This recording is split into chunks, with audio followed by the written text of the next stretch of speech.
Upacara pengibaran bendera merah putih peringatan Hari Ulang Tahun Kemerdekaan Republik Indonesia ke-75 di halaman Balai Kota Banjarmasin, Jalan R.E. Marta Dinata, Banjarmasin Tengah, Baisukan, Senin 17 Agustus 2020 berlangsung secara sederhana wan terbatas. Peserta upacara hanya dihadiri oleh 100 orang undangan, ditambah dengan pasukan pengibar bendera.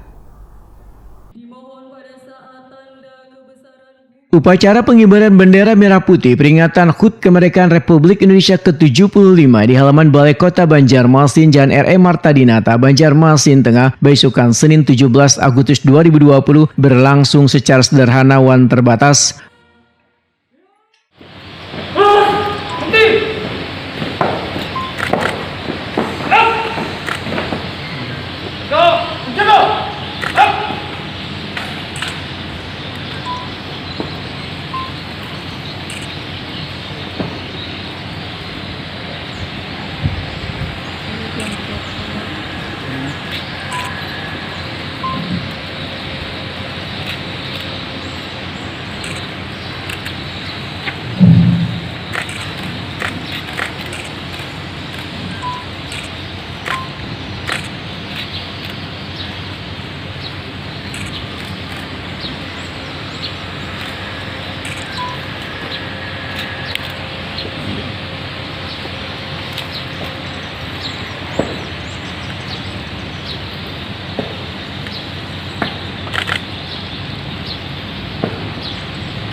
Penghormatan kepada bendera merah putih dipimpin oleh Komandan Upacara kepada Sang Merah Putih.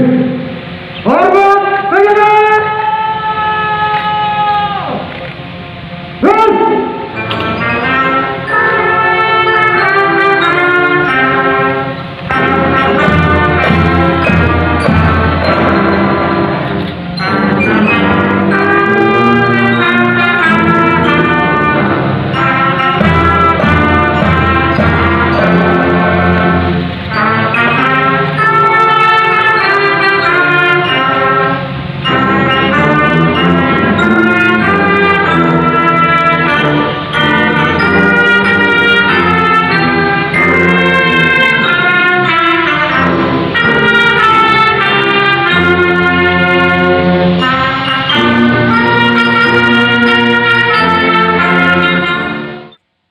Wali Kota Banjarmasin Ibnu Sina Wahyutakuni Prima TV memedahkan upacara peringatan HUT Kemerdekaan Republik Indonesia ke-75 berbeda dari biasanya karena dilakukan secara sederhana wan terbatas akibat masih mewabahnya virus corona. Peserta upacara hanya dihadiri oleh 100 orang undangan ditambah dengan pasukan pengibar bendera. Pelaksanaan ini ujar Ibnu Sina sesuai dengan surat edaran Mendagri nomor 492 tentang pelaksanaan HUT RI ke-75 yang harus menerapkan protokol kesehatan. Akibatnya, beberapa agenda yang biasanya selalu dilaksanakan oleh tibanya momen peringatan Hari Proklamasi Kemerdekaan RI ini pun kada bisa digelar dan kaya renungan suci wan ziarah ke makam pahlawan. Walaupun digelar dengan penuh kesederhanaan wan keterbatasan, ujar Ibnu Sina, kada sedikit pun mengurangi makna wan semangat dalam perayaan HUT RI ke-75.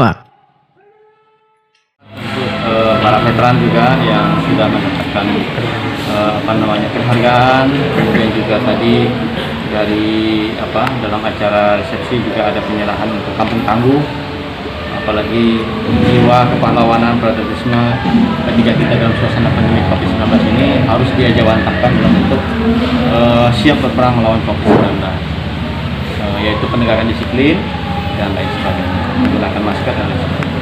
Susunan upacara yang ditiadakan tadi apa, Pak? Oh, banyak itu yang ditiadakan, disederhanakan. Terutama yang hampir mengambil waktu setengah jam itu biasanya ketika pasukan penggerak bendera pusaka itu mulai bertugas, mulai jalan, lapor ya, kemudian bawa benderanya, saraya, balik lagi, lapor lagi, baru kemudian kembali ke tempat. Nah ini kan simpel, begitu jalan langsung jalan, langsung menghadap, langsung penyerahan bendera untuk dikibarkan, jalan, kemudian Indonesia Raya. Setelah Indonesia Raya langsung pulang, tidak perlu laporan lagi. Kalau dulu kan laporan lagi, bikin formasi lagi gitu. Ini langsung pulang, langsung balik ke barisan. Nah, kemudian juga hal-hal lain yang terkait dengan pembacaan Undang-Undang Dasar lebih disederhana sesuai dengan arahan dari Istana Negara. Dalam upacara pengibaran bendera yang dilaksanakan di halaman Balai Kota Banjarmasin, diikuti anggota Porkopimda dan sejumlah pimpinan SKPD serta anggota TNI, Polri, Satpol PP dan Dinas Perhubungan Banjarmasin.